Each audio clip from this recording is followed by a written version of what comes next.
मैं हूं मानव सिन्हा और आप देख रहे हैं एक ऐसा टीवी शो जो आपके सारे ऑटोमोटिव नीड्स को फुलफिल करता है। जी हाँ, welcome to the times drive show. हर बार की तरह इस बार भी हम लेकर आए हैं एक एक्शन पैक्ड लाइनअप, तो जल्दी से नजर डालते हैं कि क्या आ रहा है आपकी ओर over the next half an hour. शुरुआत करेंगे Volkswagen की Golf GTI से, जो ना ही सिर्फ इंडिया की बट दुनिया में सबसे पसंदीदा हैचबैक्स में से मानी जाती है। उसके बाद लेकर चलेंगे इलेक्ट्रिक टू व्हीलर की दुनिया में और जानेंगे Ather 450 में आखिर क्या है नया साल 2025 के लिए। और फाइनली करेंगे एक खास बातचीत मिनी इंडिया से और जानेंगे उनके plans in the coming future. तो जैसा कि आपने देखा, काफी कुछ आने वाला है आपकी ओर over the next half an hour. और हाँ, आज हमारे साथ है रॉयल एनफील्ड की हंटर 350। अब रॉयल एनफील्ड एक ऐसा ब्रांड है जो एंथुसियास्ट में बहुत पॉपुलर है, बट अगर फोर व्हीलर दुनिया की बात करें तो एंथुसियास्ट में एक टॉप पोजीशन पे माने जाने वाला ब्रांड है Volkswagen। वर्ल्ड वाइड Volkswagen की आइडेंटिटी जिस गाड़ी ने कैप्चर करी है वो है Volkswagen Golf, और उसमें GTI वेरिएंट काफी स्पेशल रहा है, काफी दशकों से लोगों का फेवरेट रहा है। फाइनली अब वो गाड़ी इंडिया में आ गई है, मैंने उसके साथ कुछ टाइम स्पेंड करा और ये रहा मेरा एक्सपीरियंस।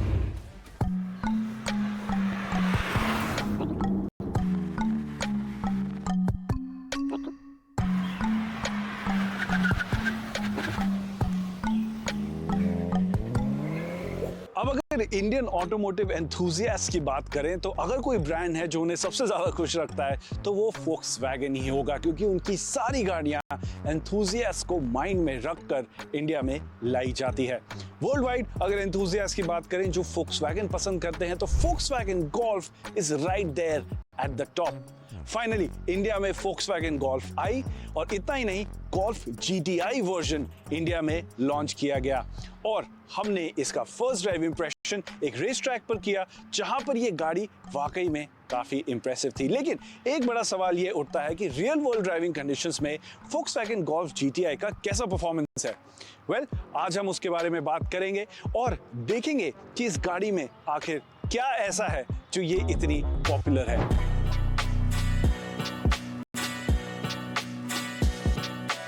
शुरुआत करते हैं डिजाइन से, बात करते हैं रोड प्रेजेंस की। अब मैं ज्यादा डिजाइन डिटेल्स में तो नहीं जाऊंगा, आपको इस गाड़ी के बारे में ऑलरेडी ये सब पता है, पर दो चीजें हैं जिनके बारे में मैं बात जरूर करना चाहता हूं। पहला, जो इसका रोड प्रेजेंस है। जी हाँ, ये हैचबैक जरूर है, काफी लो इसके सारे डिजाइन एलिमेंट्स हमें देखने को मिलते हैं। आप देख सकते हैं फेस भी इसका काफी लो है, जिसके चलते एक यूनिक रोड प्रेजेंस इस गाड़ी को मिल जाता है।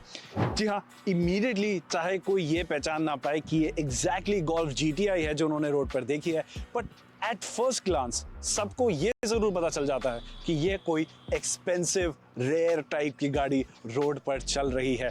बट हैचबैक के चलते मैं एक चीज जो और मेंशन करना चाहूंगा वो है ये कि ये गाड़ी छोटी नहीं है किसी भी एंगल से। अगर इसकी लेंथ की बात की जाए तो ये लगभग Hyundai Creta की लेंथ और विड्थ पे आपको देखने को मिलती है। तो ये काफी लंबी गाड़ी है, नीचे जरूर है बट लंबी बहुत है।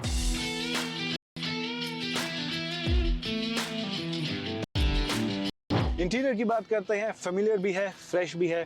फेमिलियर क्योंकि straight cut lines, minimal cabin, quality of materials used बहुत अच्छा है, सब कुछ टच करने में प्रीमियम लगता है in a typical Volkswagen manner. तो फेमिलियर Volkswagen एक्सपीरियंस देखने को मिलता है, बट फ्रेश इसलिए है क्योंकि global spec latest Volkswagen experience यहाँ हमें Golf में देखने को मिल जाता है। रिमेंबर, ये गाड़ी इंपोर्ट होकर इंडिया में आती है, तो दिस इज व्हाट ग्लोबली जो आपको मिलता है Volkswagen की गाड़ियों में। हाईलाइट ऑफ कोर्स 12.9 इंच का टच स्क्रीन इंफोटेनमेंट सिस्टम है। सारे फीचर टच स्क्रीन से ही ऑपरेट होते हैं, बट कंप्लेंट नहीं है क्योंकि टच स्क्रीन इंफोटेनमेंट सिस्टम काफी अच्छा है। डिजिटल इंस्ट्रूमेंट क्लस्टर भी मिलता है 10.25 इंच का। ग्राफिक्स बहुत अच्छे हैं, बहुत सारी इंफॉर्मेशन आपको मिलती है, कस्टमाइजेबल भी है। ओवरऑल स्क्रीन का एक्सपीरियंस काफी अच्छा लगा मुझे।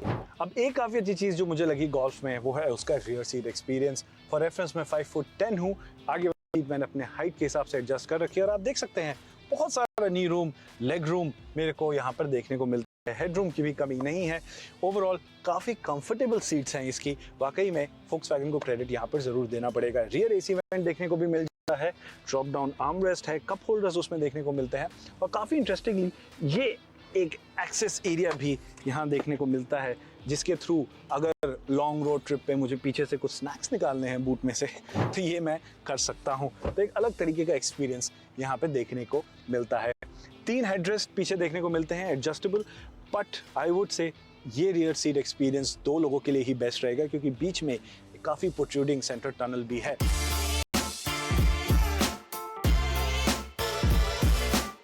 अब बात करते हैं Volkswagen Golf GTI के ड्राइविंग एक्सपीरियंस की, जो डेफिनेटली इसका हाईलाइट है।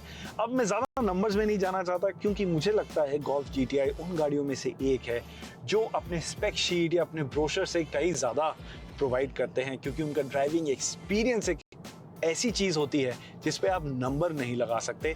तो नंबर्स में ज़्यादा नहीं जाएंगे, एक्सपीरियंस की बात करते हैं। सबसे पहले आप ट्रैफिक में काफ़ी नीचे बैठते हैं, बट आप माइंड नहीं करोगे क्योंकि ड्राइविंग पोस्चर काफ़ी स्पोर्टी है। काफ़ी बड़ा टच स्क्रीन इंफोटेनमेंट सिस्टम है, बहुत बड़ा मैप्स दिखाई देता है जो काफ़ी हेल्पफुल है, बट ये मेरे व्यू में कहीं नहीं आता। तो अगर आपको लग रहा है कि इतना बड़ा डिस्प्ले आपके व्यू में आएगा, तो मेरे साथ तो ये प्रॉब्लम नहीं हुई। वंस अगेन मेरी हाइट 5 फुट 10 है, तो मुझे एज सच ये प्रॉब्लम बिल्कुल नहीं हुई। बट हाँ, ड्राइविंग एक्सपीरियंस में हाईलाइट इसका है एक्सेलरेशन वर्सेस स्टेबिलिटी, और इस चीज़ का आपको ध्यान रखना है। एक्सेलरेशन बहुत ज़्यादा है, ऑब्वियसली बहुत ज़्यादा पावर आपको इसमें देखने को मिलता है, तो बहुत जल्दी बहुत सारी स्पीड ये गाड़ी पकड़ लेती है। लेकिन साथ ही में स्टेबिलिटी इतनी ज़्यादा है कि आपको रियलाइज ही नहीं होगा कि आप ट्रिपल डिजिट स्पीड्स कर रहे हैं। थोड़ा स्पीड लिमिट का ध्यान, जो आपको ऐसे भी रखना चाहिए, इसमें थोड़ा ज़्यादा रखना पड़ता है, क्योंकि बहुत सारा परफॉर्मेंस बहुत सारी स्टेबिलिटी के साथ आपको देखने को मिलता है। तो चलिए अब इस एक्सपीरियंस को सम अप करते हैं। यूजेबल परफॉर्मेंस आपको इस गाड़ी के साथ देखने को मिलता है। Weekday commute, office drives, weekend getaways, track days, काफी कुछ आप इस गाड़ी के साथ कर सकते हैं। लेकिन बड़ा सवाल तो यही है, मानव, इतने सारे पैसे इस गाड़ी के लिए आप कैसे जस्टिफाई करोगे? वेल, ये आपको करना है। अनटिल अनलेस आप driving experience, driving pleasure, performance जैसी चीज़ों को हाईली वैल्यू नहीं करेंगे, ये गाड़ी आपको महंगी लगेगी। लेकिन अगर आप एक एंथुसियास्ट हैं जो ऐसी चीज़ों को वैल्यू करते हैं, तो ये प्राइस टैग बहुत इजीली जस्टिफाई भी हो जाएगा, क्योंकि इसके ज़रिए पहली बार आप गोल्फ GTI अपने घर इंडिया में खरीद कर ला सकते हैं, जो एक काफ़ी यूनिक चीज़ है। तो अगर आपके वैल्यू सेट परफॉर्मेंस के लिए है, तो द Volkswagen Golf GTI आपको वो परफॉर्मेंस देती है विदाउट एनी कॉम्प्रोमाइज। तो जैसा कि आपने देखा, Volkswagen Golf GTI अपनी सारी एक्सपेक्टेशंस पर खरी उतरती है। बट अब समय हो चला है टू व्हीलर की दुनिया में जाने का। बात करते हैं इलेक्ट्रिक टू व्हीलर स्पेस की, जहां एथर एक हाउस होल्ड एंथुसियास्ट नेम बन चुका है। हाल ही में उन्होंने साल 2025 के लिए अपनी एथर 450 को कुछ इंपॉर्टेंट अपडेट्स दिए हैं। तो चलते हैं ध्रुव पालीवाल के पास और जानते हैं क्या है खास। अब आज मेरे साथ खड़ा है the Ather 450 Apex for 2025 and honestly मैं थोड़ा सा कंफ्यूज हूँ स्कूटर को लेके कि किसको रेकमेंड करना चाहिए। And the problem is it's price. इस स्कूटर का प्राइस इसके राइवल से कई ज्यादा है, तो फिर ये स्कूटर क्यों किसी को खरीदना चाहिए? द शॉर्ट आंसर इज कि this PACS in 10 years of evolution at Ather, मतलब कि 10 साल की एथर की इंजीनियरिंग इस स्कूटर में आपको देखने को मिलती है। अब बड़े आंसर के लिए और विस्तार में जानने के लिए कि इस स्कूटर की खूबियां क्या है, हमारे साथ जुड़े रहिए। हाय, मेरा नाम है ध्रुव पालीवाल, आप देख रहे हैं द टाइम्स ड्राइव शो, और चलिए इस ड्राइव को शुरू करते हैं।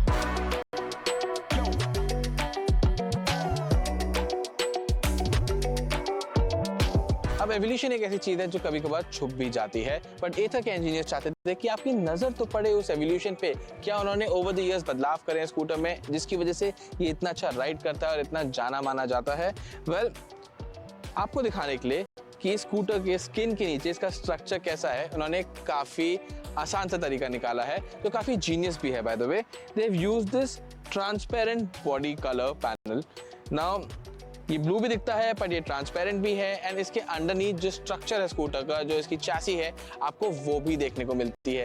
एंड द चैसी वो काफी नीटली फिनिश्ड है, वहाँ पे आपको कोई वेल्डिंग के मार्क्स या फिर तार वार ऐसी चीजें जो आउट ऑफ द प्लेस हो ऐसी देखने को नहीं मिलेंगे। Honestly looks quite beautiful, and इस ब्यूटीफुल अंडर स्ट्रक्चर को कॉम्प्लीमेंट करने के लिए भी एथर ने यहाँ पे एक इंडियन ब्लू कलर शेड भी निकाला है, जो with the orange alloy wheels, with the orange apex stickers and the overall paint scheme, all of it looks quite good. अब यहाँ पे आपको एथर की तरफ से इसकी इलेक्ट्रिक मोटर में भी एक छोटा सा अपग्रेड देखने को मिलेगा। जो एथर 450X की इलेक्ट्रिक मोटर हुआ करती थी वो 6.4 किलोवाट का पावर आउटपुट देती थी, but with this the 450 Apex Ather ने उस पावर आउटपुट को बढ़ाकर 7 किलोवाट कर दिया है। उसकी वजह से दो मेजर डिफरेंसेस देखने को मिलते हैं। जो स्कूटर का 0 to 40 टाइम है वो 3.3 सेकंड से घट के 2.9 सेकंड्स का हो गया है। साथ ही साथ इसकी जो टॉप स्पीड थी वो पहले 90 kmph पे स्टिक थी 450X में, अब 450 एपेक्स में वो टॉप स्पीड 100 kmph की हो गई है। वेल, इससे परफॉर्मेंस तो बढ़ी है, जो रेंज है स्कूटर की वो थोड़ी घट गई है। जो 450X स्कूटर है उसमें ये 3.7 किलोवाट बैटरी पैक के साथ 161 किलोमीटर की इंडिकेटेड रेंज रखता था, but with this the 450 Apex वो indicated range same battery pack के साथ घट के 157 किलोमीटर की हो गई है। बट एक जो नया फीचर एथर 450 एपेक्स के साथ आया है वो है the infinity cruise control system. And यहाँ पे आपको 3 तरीके के क्रूज कंट्रोल मिलते हैं, normal city cruise control, hill descent and crawl. अब हिल डिसेंट और क्रॉल की तो हम बात नहीं करने वाले, बिकॉज वो पहाड़ों पे या फिर जहाँ पे काफी ऊंचा नीचे रास्ता होता है वहीं पे काम आते हैं। एंड ऑनेस्टली नोएडा जैसे शहर में चलाते हुए हमारे को ऐसे इश्यूज नहीं फेस होते। लेकिन जो इसका सिटी क्रूज कंट्रोल फीचर है वो काफी अच्छा है। अब रेगुलर क्रूज कंट्रोल कैसे काम करता है कि आप एक स्पीड पे चल रहे हो और एक बटन दबाते हो एंड स्पीड वहां पे सेट हो जाती है। वेल, इसमें क्रूज कंट्रोल एक्टिवेट तो ऐसे ही होता है, लेकिन आपने चलते चलते अगर स्पीड क्रूज कंट्रोल के बाद भी एक्सीलरेट किया तो जो आप नई स्पीड जहां पे पहुंच जाओगे वो आपके नई क्रूज कंट्रोल की स्पीड बन जाती है। सिमिलरली अगर आप ब्रेक करते हो तो आपकी स्पीड रिड्यूस होती है, तो आपकी जो स्पीड रिड्यूस होने के बाद जो नई स्पीड होती है वो आपकी क्रूज कंट्रोल की ऑटोमेटिक स्पीड बन जाती है। इसका कहने का मतलब ये है कि जस्ट बिकॉज आपने ब्रेक कर दिया क्रूज कंट्रोल सिस्टम डीएक्टिवेट नहीं होता, वो आपको सिर्फ एक नई स्पीड की सेटिंग पे लाके सेट कर देता है। अब एथर 450X हमेशा से एक 0 to 40 kmph स्प्रिंट जो है वो काफ़ी क्विकली काफ़ी आसानी से कर लेता था, एंड लोअर स्पीड पे जो उसका एक्सीलरेशन होता था वो उसकी एक काफ़ी खास बात थी। नो ऑनेस्टली वो तो बदला नहीं है, बट वो बेटर और हो गया है। और अब जो एक्सीलरेशन हमारे को क्विक एक्सीलरेशन 0 to 40 तक देखने को मिलता था, वही गति से एक्सीलरेशन अब हमारे को करीब 0 से 50 kmph तक देखने को मिलता है। अब वो समय आ गया है कि हम इस वीडियो के अंत पे आ गए हैं, एंड मेरे को एथर 450 एपेक्स के बारे में अपनी ओपिनियन सम अप करनी है। And to be really honest, starting में मैंने एक सवाल पूछा था, इस स्कूटर का दाम इतना हाई है, ये मैं किसी को रेकमेंड कैसे करूं? लेकिन अगर आप सिर्फ पैसे की वैल्यू को नहीं देखते हैं, अगर आप एक राइडिंग एक्सपीरियंस की वैल्यू को भी इस चीज में जोड़ देते हैं, तो वहां पे एथर 450 एपेक्स अपने सेगमेंट में एक फ्रंट रनर बन जाता है। इसके जो फीचर्स, की जो राइड क्वालिटी है, जो परफॉर्मेंस ऑन ऑफर है, सब कुछ as we mention in the beginning has come down from 10 years of evolution, and 10 साल की मेहनत जाके ये स्कूटर एक तरीके से अब एक परफेक्ट इलेक्ट्रिक स्कूटर बन चुका है। And that is a tag जो इसके राइवल्स अभी भी मैच नहीं कर पाते हैं, and that is the reason why you should be looking at the Ather 450 Apex अगर आपको एक ऐसा स्कूटर चाहिए जो फ्लॉलेसली ऑपरेट करे अर्बन एनवायरनमेंट में। और इसी के साथ वक्त हो चला है एक छोटे से ब्रेक का टाइम्स ड्राइव शो पर, बट बने रहिए हमारे साथ क्योंकि जल्द ही हम वापस आएंगे और ले चलेंगे आपको एक खास बातचीत में मिनी इंडिया के साथ और जानेंगे क्या है उनके फ्यूचर प्लान्स।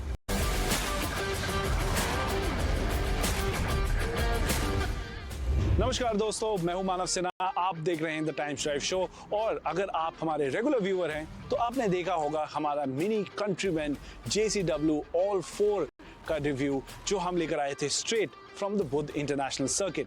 लेकिन एक्शन वहीं खत्म नहीं हुआ, क्योंकि उस दिन हमने एक स्पेशल पर्सनालिटी से खास बातचीत करी straight from Mini India. Take a look at it went.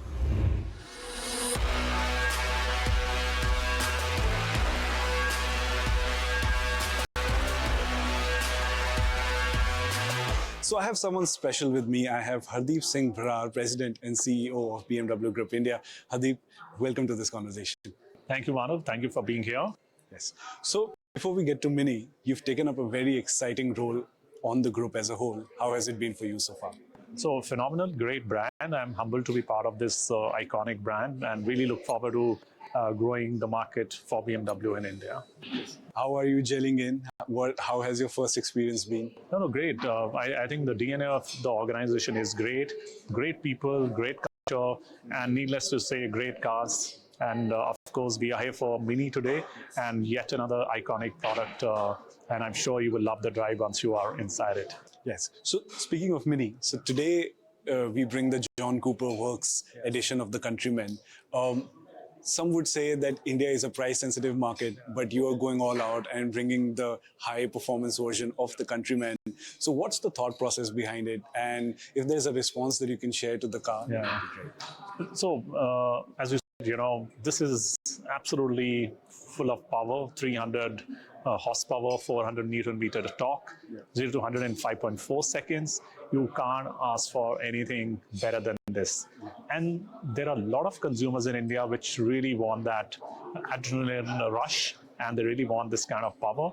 And this is for those few consumers who really want to get that rush. And we are not looking at the entire market. We are looking at that 10% consumer which really wants this kind of rush. Right. And speaking of Rush, as a group, you have a lot of products that cater to the enthusiasts. Having so many of these lineups, where do you see Mini fitting in, and where do you see John Cooper Works fitting in? So as I said, Mini is about for those consumers who really want to stand out in the crowd, because rest everything looks very similar. I don't think there is any other brand in India today which really stands besides or opposite or against whatever we may say versus the Mini. So anybody who's driving Mini is going to stand out in the crowd. If you look at the colors, the green, the gray, the black, the reds, I think the colors are very, very unique. And coming to Countryman, JCW Countryman All 4, this is for that customer who not only wants to stand out, but also get the rush that we spoke about just now, who really want to accelerate, get the rush while he's driving the car. So being unique, feeding the rush, a combination of those two is what JCW Countryman All 4 is all about. And the group as a whole in the luxury space, and Mini specifically, has had a lot of takers in the country. How does that come across to you, seeing that where we see the luxury market, the automotive market as a whole staying the same as it has been for a long time, but the luxury space is growing and you've been at the forefront of it. So how has it been so far? Yeah, so coming specifically to Mini, while overall luxury market is growing in line with the overall market, it's about 1.1%. But as I said, Mini customer stays, very different away from it. It doesn't matter how the market is growing. It depends on how many models we can give, and how much of portfolio we can bring in from our global market will decide how much more cars we can sell in this market. So till now, we had Mini Cooper and the Countryman, both electric versions. And then we found that there is a consumer which also wants a bit of, what you call the ice junkies, or who want to have that rush and that power, that noise or the sound, I would say. And this is for those consumers who really want to experience that. And there's a altogether different market for this customer. Right. And in the coming future, any exciting news that you want to share with us of what we can expect from Mini? So Mini, this year we about 750 units this year. I think next year we would like to cross 1,000, which will be a big jump from a percentage viewpoint. So that's what we are looking at, but we want to make experience very, very unique for the Mini consumer. So that's what you can look forward to next year. All right. Thank you so much. All right. Thank you. It's been a great conversation. Thank you. Thank you for joining us. Thanks for being here. और इसी के साथ हमारा वक्त आज के लिए आपके साथ समाप्त होता है। उम्मीद है आपको हमारा टाइम्स ड्राइव शो पसंद आया हो। अगर आप कुछ कहना चाहते हैं, हमें कुछ बताना चाहते हैं, कोई स्पेसिफिक प्रोडक्ट इस शो पर देखना चाहते हैं, या हमारी टीम के साथ जुड़ना चाहते हैं, तो जरूर रीच आउट करिए टाइम्स ड्राइव के सोशल मीडिया हैंडल्स पर। और अगर आप एक नई कार या बाइक खरीदने का सोच रहे हैं तो timesdrive.in पर जरूर जाइएगा, क्योंकि वहां पर आपको सभी कार्स, बाइक, स्कूटर्स के बारे में सारी इंफॉर्मेशन रेडिली अवेलेबल मिलेगी। इसी के साथ मैं लेता हूं विदा। मिलूंगा आपसे same time same place only on the times drive show.